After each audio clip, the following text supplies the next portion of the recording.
Hi everyone, my name is Steph, this is the Novelty Corner and welcome back to my channel and welcome to another try chapter video. If you have not seen one of these, I'm doing a series of them this year where I'm trying to film 12 over 12 months, where I'm going through various books that I own, mostly my digital collection, and trying to read them down. That involves me trying the first chapter of them, and after I read those first chapters, I decide whether I want to keep the book and read it later, whether I want to read it today, or whether I want to DNF it permanently and get rid of it from my collection. So today's collection that we are going to be looking through are my 2022 ebook acquisitions. So these are books that I acquired in 2022. This category was voted on by most of my friends' group chat, and I have promised Heather that I will do a Stuff Your Kindle Day ebook one a little bit later on in the year. So you should be seeing me scroll through my 2022 folder on my iPad. I have all of my books sorted into the year that I acquired them. I've sorted these in many different ways in the past, but at the moment, because I'm trying to read down and I'm trying to do things like oldest books and newest books and things like that, this is the easiest way to do it. I will put a couple of caveats in here. I have a few anthologies in this collection. Depending on which ones they are and maybe how long the anthologies are, I'll decide whether or not I include them. And also, if the book that I roll is not the next book in a series that I'm reading, I will include the book that I'm actually up to in the series instead of the, reading in the middle of something, unless it's a interconnected standalone series. All right, so we have 39 books in the folder. My first number generation, I always click the screen 3 times. 1, 2, 3. So the first book is going to be 29, which I have a feeling is in the middle of a series. So let's double check. Oh no, it's not. Okay, so this is marked by Rebecca Barber. Next one is 37. Okay, so this is the Monsters in Love anthology. I am actually going to include this one. Next number is 6, and that is Dezi by Jessica Gadziala. The next one is 3, which is the Wolves and Warriors anthology, which I'm also going to include. Okay, next is 30. That's Code Red by N.R. Walker. Then we have 4, which is Valen by Jessica Gadziala. Then we have 35, which is the second book in Alexis Hall's Kate Kane series, and it is Shadows and Dreams. Okay, next is 5. I accidentally, oh God, I've hit something on my phone.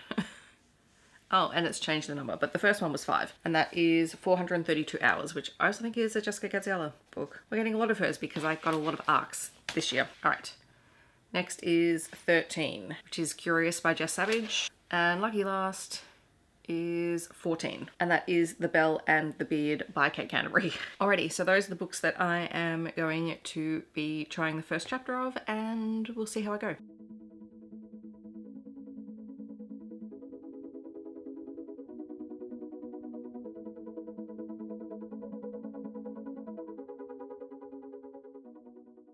Alright, so chapter 1 of Marked is about Logan, who plays in the AFL, which is the Australian Football League, or Aussie Rules over here. It's the big football thing. He is apparently a very expensive player to have on the team, but hasn't been playing well, and there is a particular blogger who is delighting in tearing him down. He ends up going out to a nightclub opening with some of his teammates, and the chapter ends with him running into a girl who I'm going to imagine is both the female protagonist and also the person behind the blog. Really interesting. I've enjoyed the opening chapter. Next up, we are going into the Monsters in Love anthology.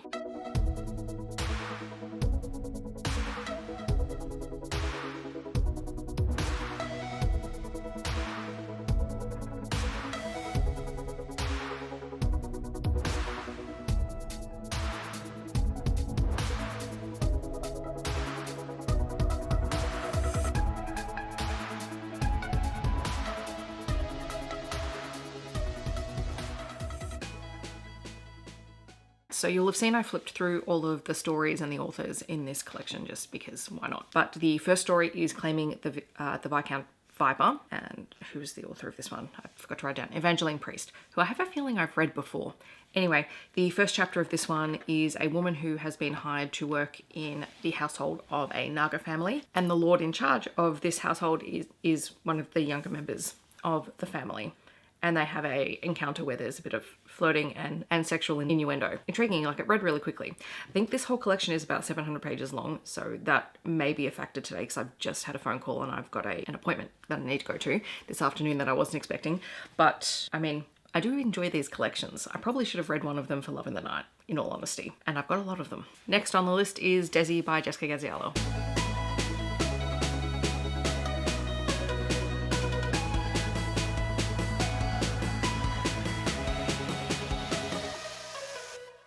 All right, so this is part of the Henchman MC Next Gen series of books, which I've read most of the original series, if not all of it. I can't remember how far I got into that series. We are in the perspective of Theo, who is our female protagonist. She works at a bar. She's relatively new in town, I believe, and she meets some of the henchmen for the very first time in the bar, and she's immediately attracted to Dezi. He flirts with her a bit, and by the end of the chapter she leaves with her tips for the night. I don't think I'm in the mood for any of the MC books. That's okay.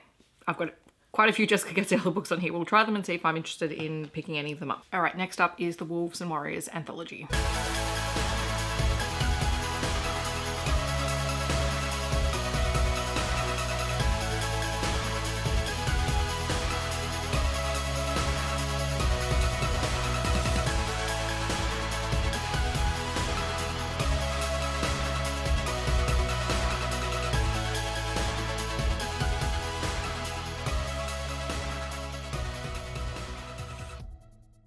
Alrighty, so the first story in this collection is Astaroth, the Great Duke of Hell by Catherine Ann Kingsley. And in this one, our female protagonist is stuck living with her grandmother and has been since she was 16. Her father killed himself, and so she's been stuck with her grandmother ever since. And her grandmother is not what you would consider stable. At one point in this story, she comes at her granddaughter with a knife. Her granddaughter is 21 years old and stuck because she doesn't have a job, she hasn't had a good education, and so she knows that, you know, she doesn't have much to help her succeed outside of her life. And so she decides to summon a demon. I mean, so far it's had the best opening line of any of the stories. To whomever finds my corpse, I didn't expect it to work. However, this collection is even longer than the other one. I think these are more full novella length or novel length stories, so it won't be a today thing. But it could be that I just continue to read one every other day or so until I get through the collection, because I'm intrigued now. All right, next up is Code Red by N.R. Walker.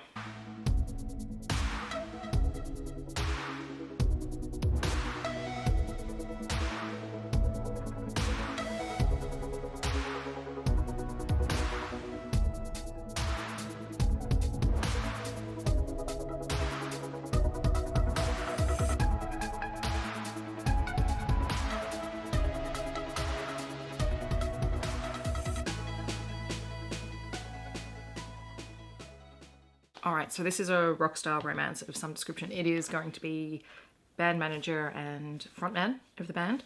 So the story opens, we're in the perspective of the band manager. There are 3 managers who look after this group who are about to start a 7-week tour. His sole responsibility is looking after the frontman Maddox.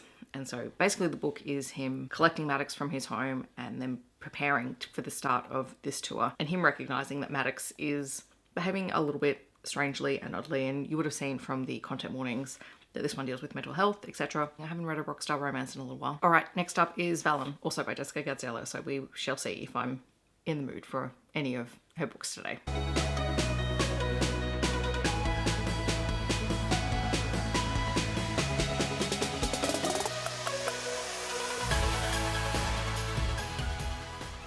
All right, so the first chapter of Valen is from Luana's perspective. This again is part of the Next Gen Henchman series. And she has decided that she wants to check up on Valen, who is her friend's brother, and they're friends. And when she gets there, she finds out that he has left, packed a bag, taken his bike and gone, and hasn't said goodbye. And so it basically ends with her very dramatically stating that she's never ever going to forgive him. I'm not in for that dramatics today. So again, another no, but that's fine. All right, I'm going to read the first chapter of Shadows and Dreams by Alexis Hall.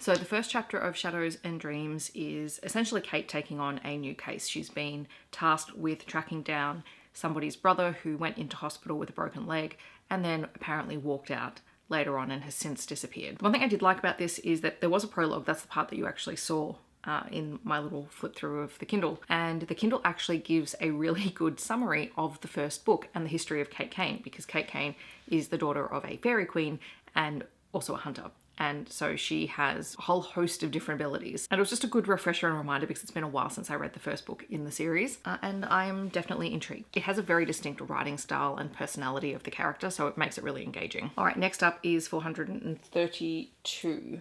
Again, by Jessica Gadziala. We'll see how I go with this one. I'm gonna be honest, I have no idea what I read, and I don't particularly want to go back and reread it just to figure that out. So that will be a DNF. Next up is Curious by Jess Savage.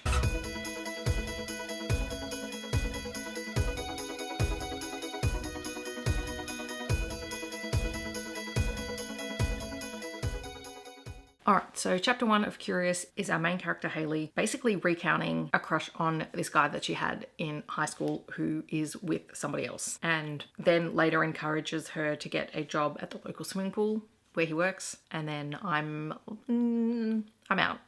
I don't need anyone reliving their high school years. So moving on to the last one, which is The Belle and the Beard by Kate Canterbury.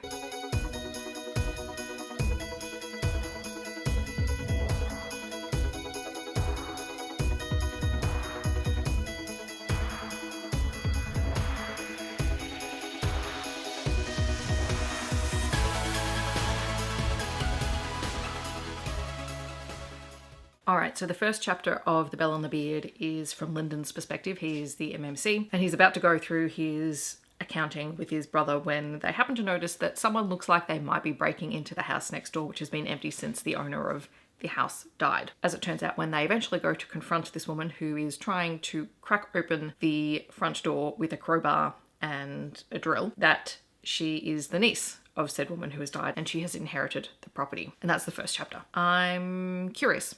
Very curious.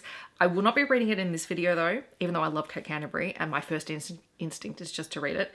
But I was recently talking to Izzy about this particular book, and we might be buddy reading it at some point. So I can at least message her and say that the first chapter is definitely intriguing. Okay, so of all of these, I'm DNFing all of the Jessica Gadziala and the Jess Savage books, so that's 4 down. I'm not going to read any of the anthologies today. So that's another 2 down. So that leaves Marked, Code Red, Shadows and Dreams, and I've already said I'm not going to read The Belle and the Beard today because I want to save it. I technically have a loose idea for a plan for Marked, so I'm also going to put that one to the side for the moment.